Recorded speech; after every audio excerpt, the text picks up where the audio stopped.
안녕하세요. 요아스가 왕으로 즉위해 종교개혁을 단행합니다.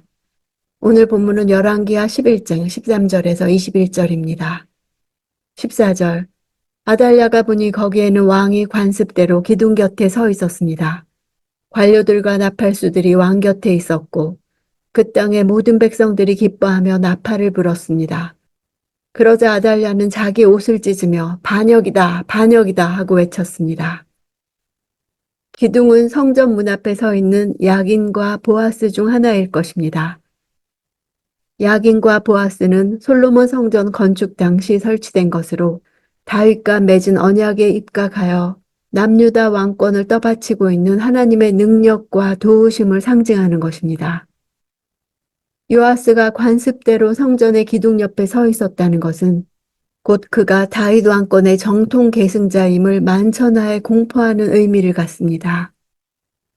기둥 곁에 서 있는 요아스와 두려운 마음으로 성전을 찾은 아달랴의 모습을 통해 누가 참된 유다의 왕인지를 상징적으로 보여주고 있습니다. 아달랴는 비록 6년 동안 유다를 통치했을지라도 성전에 있는 왕의 자리에 서지 못했습니다.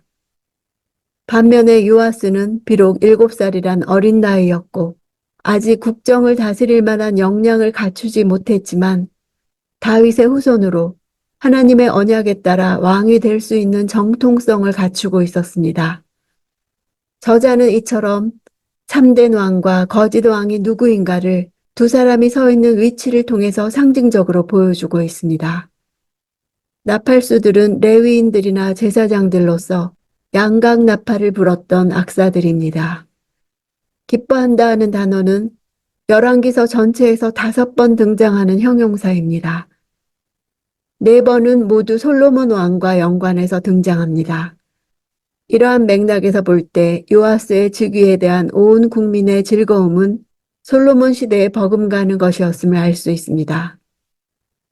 무엇보다 저자가 당시의 백성들의 즐거움을 솔로몬 시대의 것과 동일한 용어로 표현하는 이유는 요아스의 왕위가 다윗과 솔로몬의 정통성을 잇는 것이었기 때문입니다.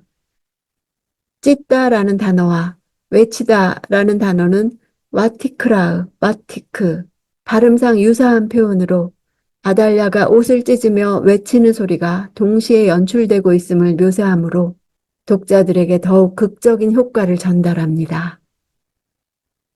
15절. 제사장 여호야다가 군대를 지휘하는 백부장들에게 명령했습니다.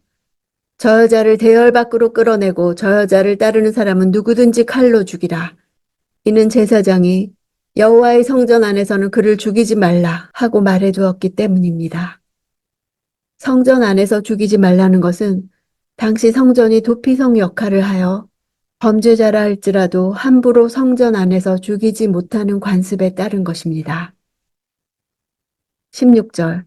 그리하여 그들은 아달랴가 왕궁의 말이 다니는 길로 지나갈 때 붙잡아 거기에서 죽였습니다. 왕궁의 말이 다니는 길은 성전에서 왕궁 마구간으로 가는 길을 뜻합니다.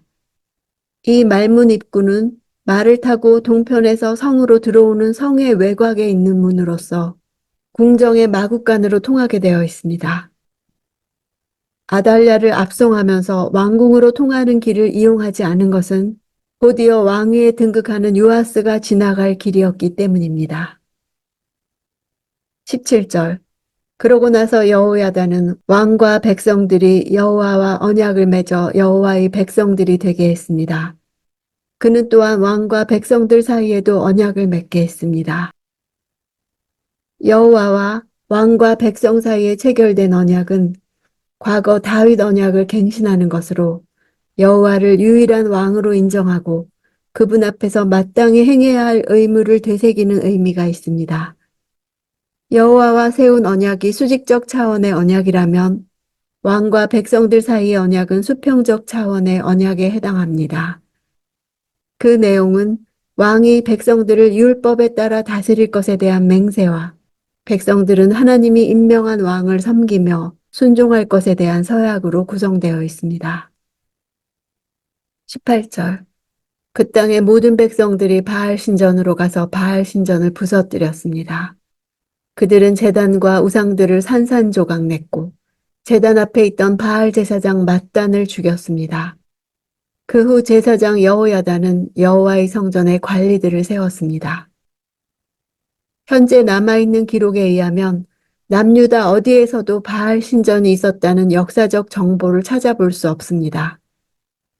유대 역사가 유세푸스에 의하면 이 신전은 남유다 왕 여호람과 그의 아내 아달랴에 의해 세워졌다고 합니다.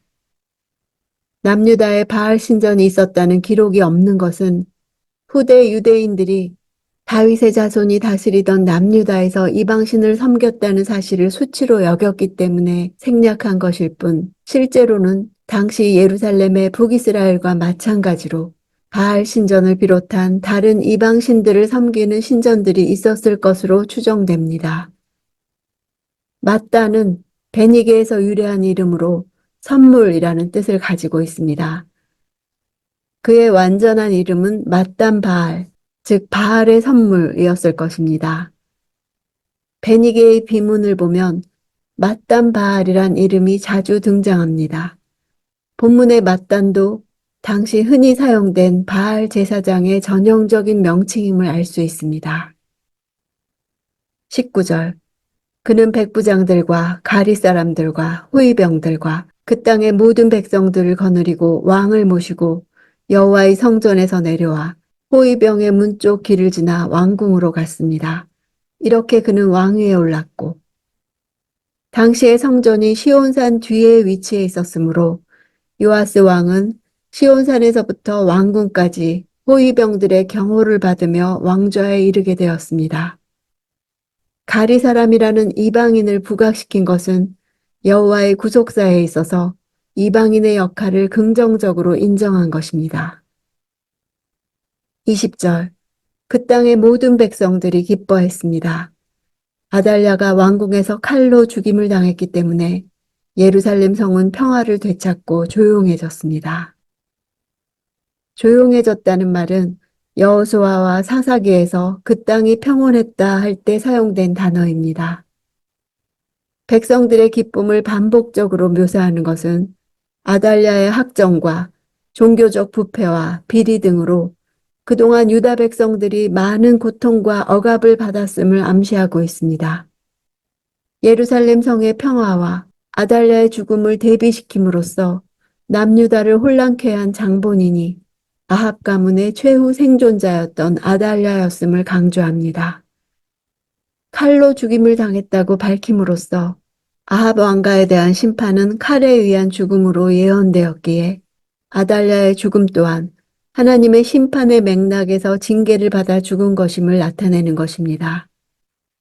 16절에서는 아달랴가 구체적으로 왕궁의 말이 다니는 길에서 죽었다고 기록하고 있는 반면 여기서는 넓은 의미로 왕궁에서 죽었다고 기록하고 있습니다.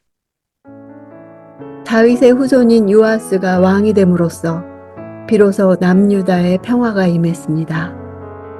유다가 평온할 수 있었던 것은 하나님께서 다윗과 맺은 언약을 기억하사 유다 땅에 평안을 허락하셨기 때문입니다. 이는 포로기 백성들에게 자신들의 과거를 생각나게 했을 것입니다. 다윗 왕조의 멸망은 자신들의 죄악이 가져온 결과임을 깨닫게 합니다. 그러나 요아스를 살리신 하나님의 섭리는 그들에게도 미래에 대한 소망을 가지게 하기에 충분합니다. 하나님께서는 멸망 후에도 구원 역사의 통로가 되는 그들의 생존을 책임지실 것입니다. 지금 내가 바람 앞에 등불같이 위태로운 상황에 있다 할지라도 하나님은 마침내 구원을 이루실 것을 믿습니다.